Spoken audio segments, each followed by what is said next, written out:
Сибае один из важных государственных праздников был открыт торжественным шествием с флагами Башкортостана и России по улицам города, начиная с памятника башкирским полкам, участникам Отечественной войны 1812 года и до самой центральной площади. С триколорами в руках шли дети, молодежь, работники организаций и учреждений города.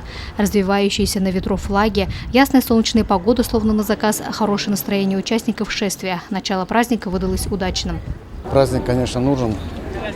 Праздник патриотизма. Еще я скажу, что на самом деле в последнее время народ наконец-то понял, что Родина есть, существует, Родина есть, Россия, она одна. Желаю всем здоровья, счастья, успехов. Настроение приподнято. Поздравляю всех горожан с праздником, с Днем России. Желаю всем всего самого наилучшего. Пусть Россия крепнет. Всем мира, благополучия и расцветания. Да, не было войны. Хотелось бы пожелать стране процветания, чтобы такая же красивая была, зеленая, чтобы такая же была, чтобы не задерживали нам никогда зарплаты, все у нас было хорошо, мир главное, чтобы войны никогда не было. Вот такие пожелания. Всем мира, добра, удачи! Россия, с праздником! С праздником! Сегодня, когда весь мир переживает не совсем простые времена, важна активная гражданская позиция людей. А такие мероприятия способны усилить патриотические чувства. С флагами Башкортостана и России участники торжественного шествия прошлись по центральной площади. Далее праздничные мероприятия продолжил флешмоб.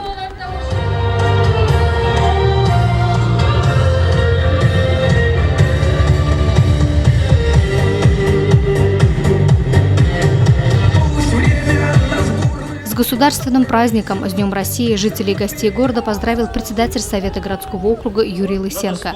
Концерт с участием местных творческих коллективов, в том числе и детских, известных певцов и танцоров, подарил всем теплое настроение и массу положительных эмоций. Традиционно в этот день на центральной площади развернулась праздничная торговля. Словом, День России сибайцы отпраздновали весело. Самое главное, чтобы безработицы не было, работа была людям и производство работало. Все могу сказать.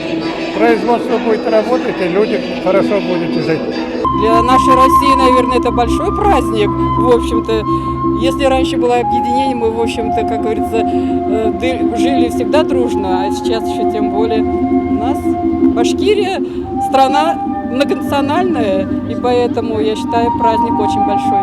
Самое главное – здоровье, семейного благополучия, счастья. Все у вас было хорошо и все здорово. Внуки приехали с севера, все окончательно бесповоротно. Теперь бабушкуем, дедушкуем вовсю. Так что с хорошим настроением, конечно, весело. Желаю процветания нашей страны, здоровья, ну и, конечно, мирного неба над головой.